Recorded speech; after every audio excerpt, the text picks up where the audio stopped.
Do you suck? Ben Alexander here from the Legends Academy. What I want to be talking about with you guys today is why you probably suck at what you're doing and why I even suck at what I'm doing, and the difference about how you can take yourself from being in a place where you feel you suck to being absolutely smashing it and killing it on all levels, not just where you think you can, where others can, everything.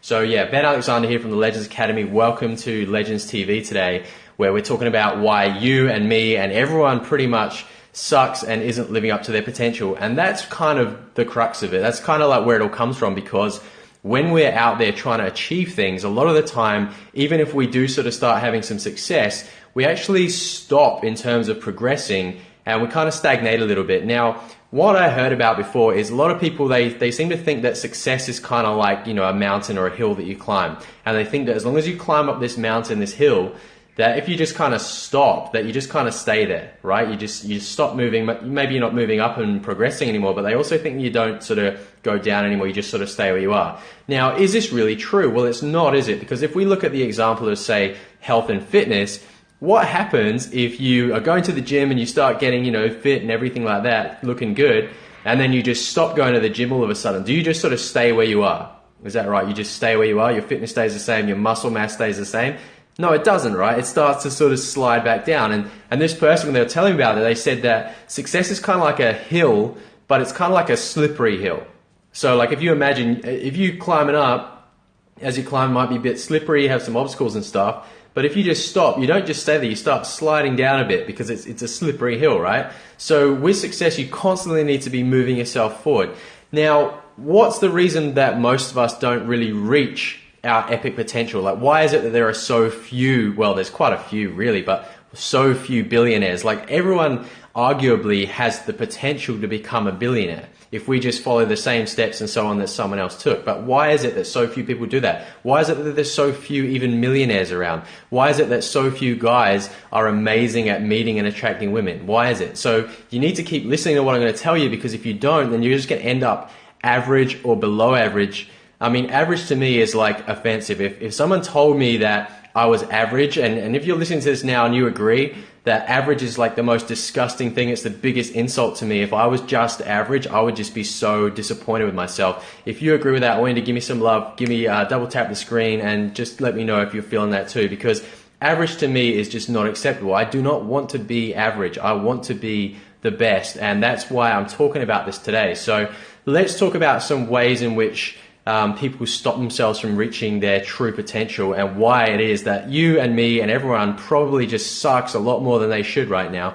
And part of that reason is we're constantly comparing ourselves to other people. So say we start getting a bit of that success, we start climbing up that slippery mountain and we start doing pretty good, and we think, wow, look, I'm having this success and it's, it's so much better than where I was. I mean, it's so much better than where I used to be. And, a lot of your friends might be giving you props saying, hey man, that's great. Like, you made $1 million, or you made those sales, or, you got that girl or those models or whatever. That was brilliant. And we kind of sort of think, yeah, well, that's true. We are doing better than probably most people. And we are probably doing way better than what we've ever done in the past. So we start, we kind of stagnate and we sort of rest on our laurels for a little bit. But the truth is there another level? Is there always another level? I mean, let's look at guys like, say, Kobe Bryant. Kobe Bryant, is killing it in basketball right now. He's the top of his game, top of the whole NBA probably. And he's making so much money, more money than he can ever spend for the rest of his life. Yet he's still going. He's like, why does he still go? Like, why does he still do it? And the truth is, it's because he knows that there's another level. Look at someone like Richard Branson, for example. Billionaire. He's got more money than he can ever spend. Warren Buffett as well. Like, these guys, they've got so much money, yet they're still going, they're still trying to keep moving forward. And the reason is because they're not concerned with how well they're doing, compared to what they used to do. They're not worried about, how well they're doing compared to other people. What they're concerned with is where their potential is. Like, where's that level above where they're currently playing at now? And how can they sort of push past that and constantly be moving towards that? So I've written down a couple of things that I want to share with you guys about how it is that you can keep pushing forward and get to your potential.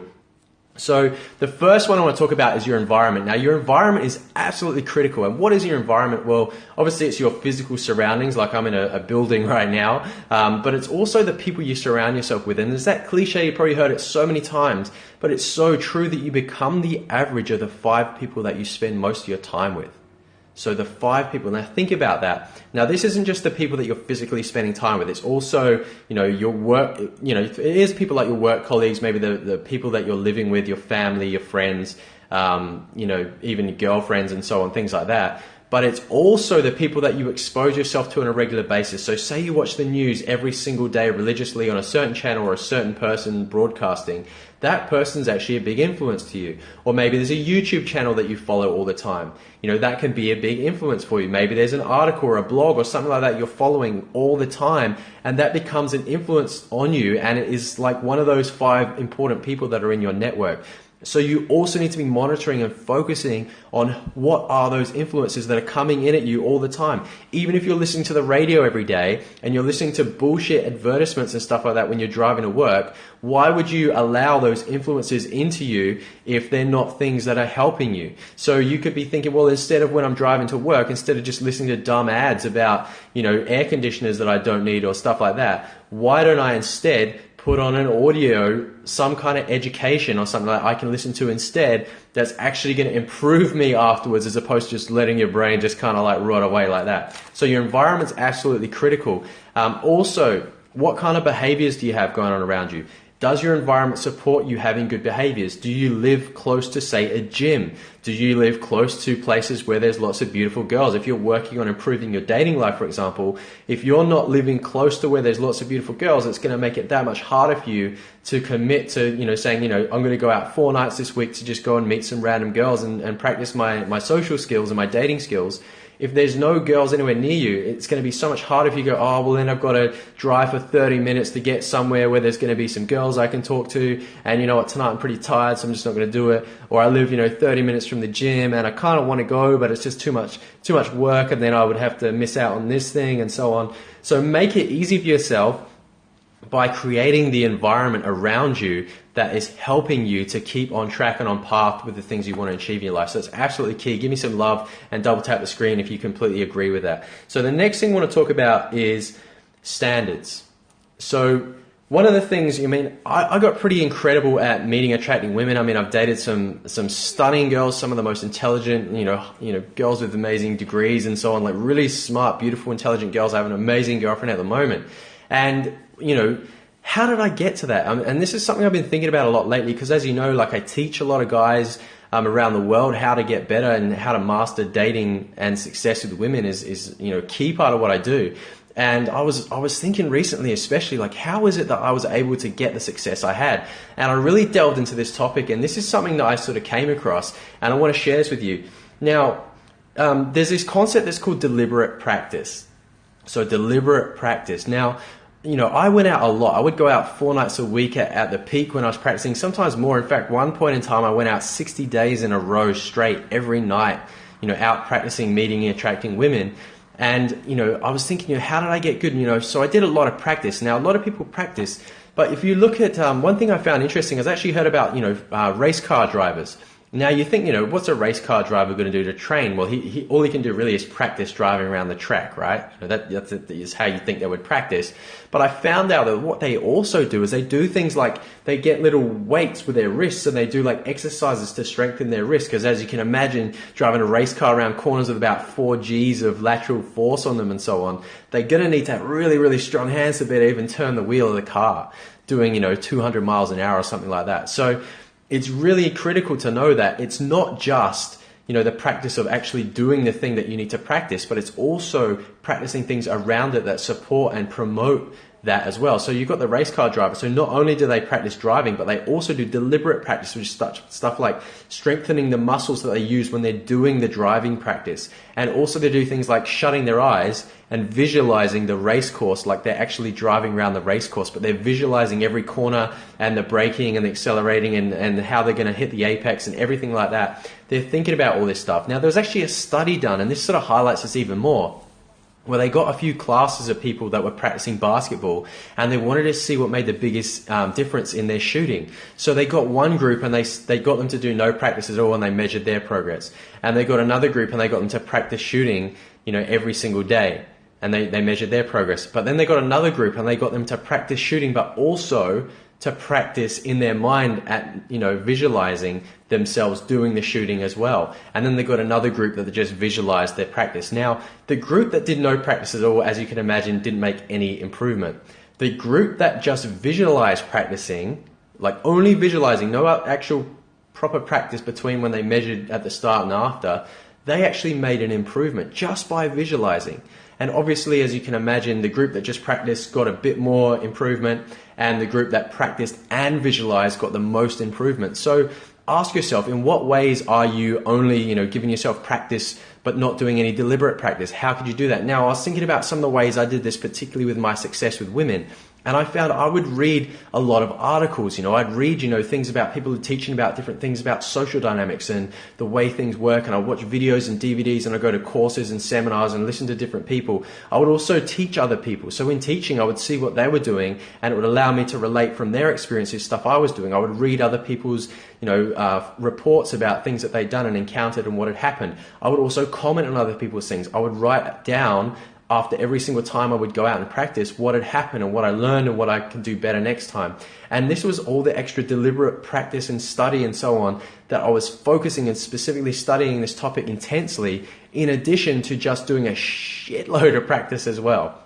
So I want you to sort of understand that it's not just about practicing what it is that you're doing, but there's this deliberate practice. Now, if you want to know more about deliberate practice, and a lot of people, they think it's just about talent. He's just talented. It's just because he's good looking. Well, clearly I'm not that great looking. I mean, I'm bald, I'm skinny, I've got these little chicken legs and so on. And I just thinking, how is it that a guy like myself was able to have such massive success to the point where, some of the compliments I would get, the biggest compliment, you might not think this is a compliment, but one of the biggest compliments I would get from beautiful women was, hey, you know what? You're actually not the sort of guy I usually go for.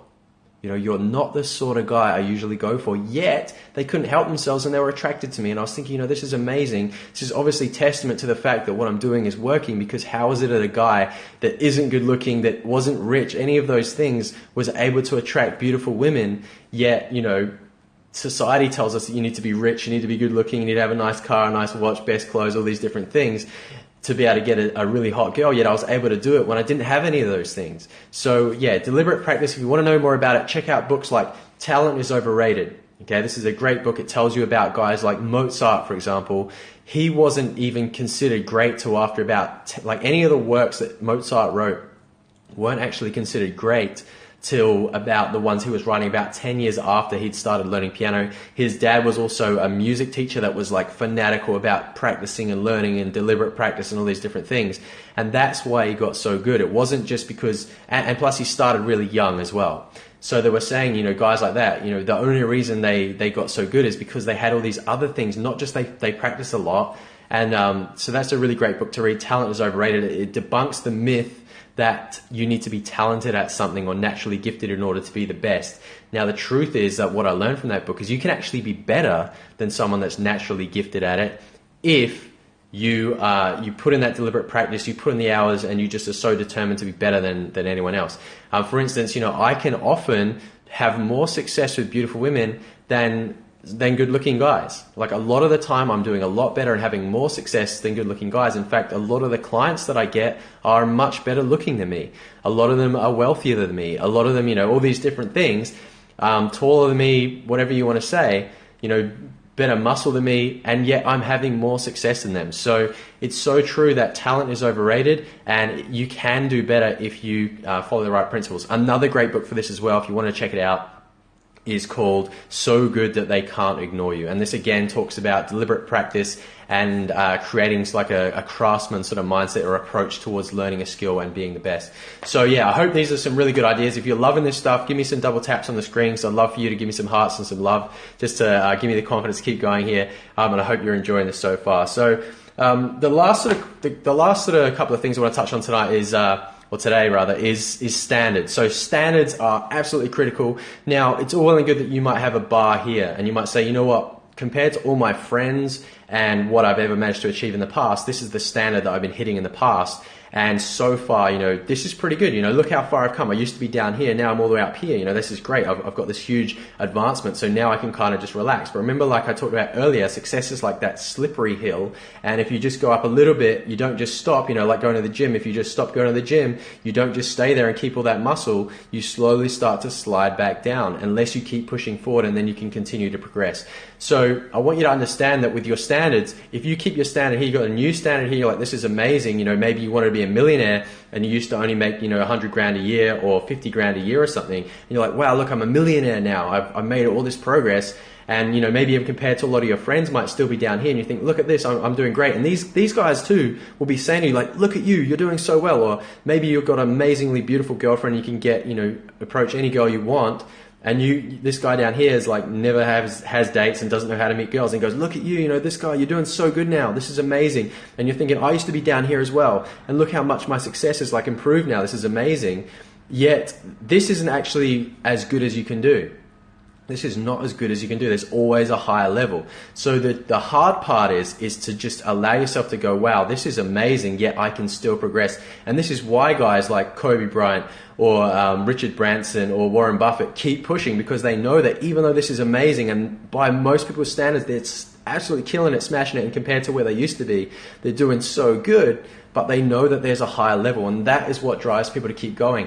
And the hard part is to be able to acknowledge that and accept that and know that you have a higher level all the time, and to not rest on those laurels, because you know that as soon as you start to rest, you start to slip back. So you've always got to be striving and pushing for the next level. So I really hope you've enjoyed this Periscope today. If you have, please double tap, give me some love. Also remember to subscribe. If you enjoyed it too and you think this could help a friend of yours, what I want you to do is, if you're on Android, slide up and share this. And also I think on EOS you can slide to the side and you can share this with friends as well. I want you to share this because this message is really important. It's something that I'm striving for right now, and I believe that I can play at a higher standard. I've achieved a lot, especially in the last year. I've made so many changes and improved, but I still believe that there's a much higher level I can play at, and I hope that you're going to join me on that mission and that you have a higher standard. Please comment, let me know if you have a higher standard that you're playing at. Ask me questions, send me some love, share this with friends, keep following me. Please remember to follow me. I'd love for you guys to continue watching these, because this is some important stuff. This is Ben Alexander here from the Legends Academy. We help men with confidence, dating and relationships, and freedom businesses. We are the #1 success education for men, and I really hope you love this Periscope, and I will see you again very soon. Stay legendary out there.